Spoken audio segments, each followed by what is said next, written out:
Hey yo, what's up gang? In this video we're going to be continuing the tree grind, starting work on a new species. Last video we finished up work on the beech trees. You know, I had like the first video showing how I did like the concept tree, and then the second one I finished up like all the trees in one.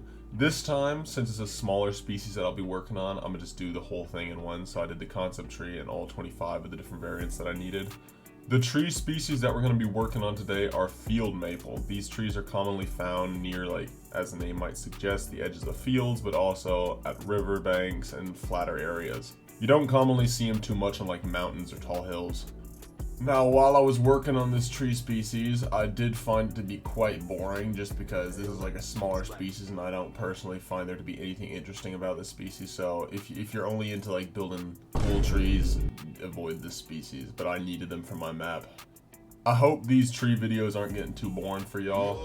It's just kind of the natural progression of the things that I'm building, because I do want to have progress made on my project, but to get, like, for example, the terrain done, I have to have the trees and the assets finished first, and only then can I start doing actual builds on the terrain. Because right now, all the builds that I do have for my project are in like a separate world. So yeah, bear with me, eventually I will transition more into doing landscapes and actual builds on the terrain that we do.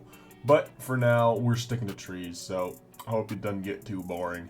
I know for next video, I'm probably still going to be doing a deciduous tree species. I think I'm planning on doing linden, but I'm not 100% certain yet. But I will also be working on some conifers. I've already got a couple done, like I got spruce trees finished, and I also got pine trees, like Scots pines finished. But I plan on still working on larch trees, and I got a couple of other ones on the to-do list as well. Anyway, let's get into actually building these field maples.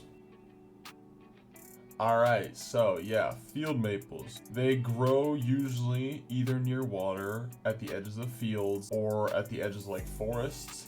They're not very large trees, so they always stay quite short. I mean, of course, there are exceptions to the rule in all cases, but generally speaking, they don't grow too tall. For the leaves, I decided to go with mangrove leaves just because I think those match the IRL leaves of the tree quite well. And for the bark, I decided to go with like a chestnut bark because it has like the right ridges and it looks very, very similar to what they look like.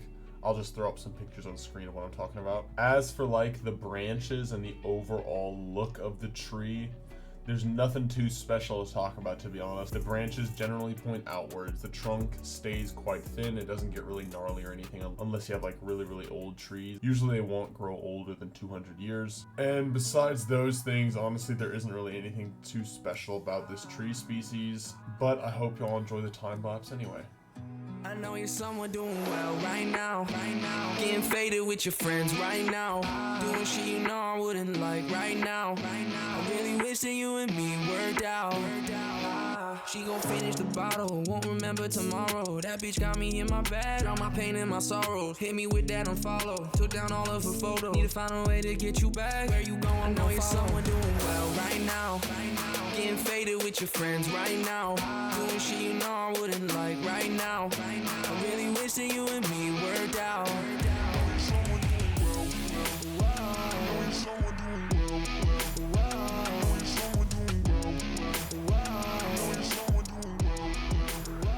hope you're someone doing well. I still got your picture frame sitting on my shelf.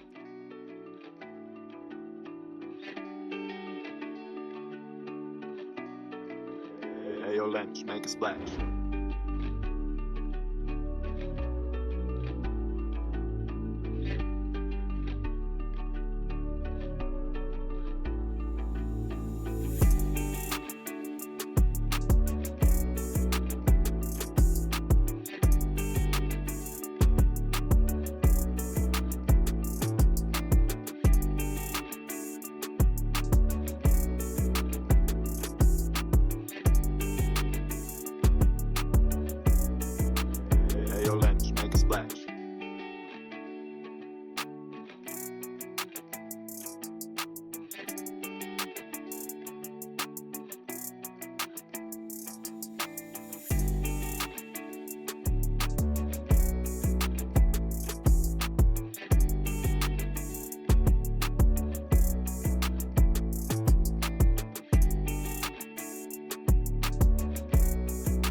Alright, we're in game now, and as you can see, I think these trees turned out quite nice. Like I already said, they weren't the most interesting to build, but they're alright.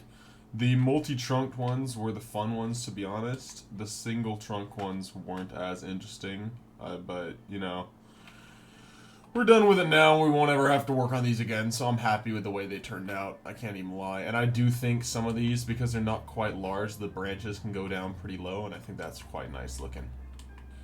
I also like it, since these branches go so low, you can have these like close to rivers and whatnot, and they'll like be leaning across the water. I think that'll look pretty cool later in game. But besides that, honestly, there isn't that much to talk about when it comes to these trees. Alright, a little something that I do want to show you guys real quick is something that I bet some of y'all don't know about. I do this thing sometimes when you want to have like epiphytes on your tree. So epiphytes are basically small plants that grow on your trees that aren't actually like part of the tree themselves. If you want to have epiphytes, sometimes you'll get into situations like this where the plant doesn't sink down to the level where you want it to be at. You can just use a debug stick to make it sink down. Normally you use this to like so that the plants work with layers and whatnot, but you can also make them work with like trees and things like that. And some of you might already be thinking like, oh, okay, well if it's debugged, the moment you paste it or put it into World Painter, it'll like stop working. And there's a little trick that I use for that. I can just show you how I do this. So normally if I now copy this, right? So I'm using World Edit. If I now copy this and I paste it, oops, paste, you'll see the plant breaks, it debugs again, goes into its original state. But you can do this little trick where you do //perf neighbors off. That way when you paste it, all block updates are suppressed and nothing actually happens to the plant. It stays the way it's supposed to be. This same thing also works in World Painter, so if you use epiphytes on your trees and you want to save them as schematics, they'll stay the way they're built, so you don't have to worry about that. Anyways, I hope y'all enjoyed this video. I know it was a pretty quick one. I just want to thank y'all again for leaving all the nice comments underneath the videos. And I'm really glad that you guys are enjoying these videos, and I hope you stick around to see more from me.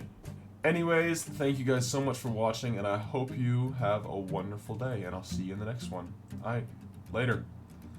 Peace!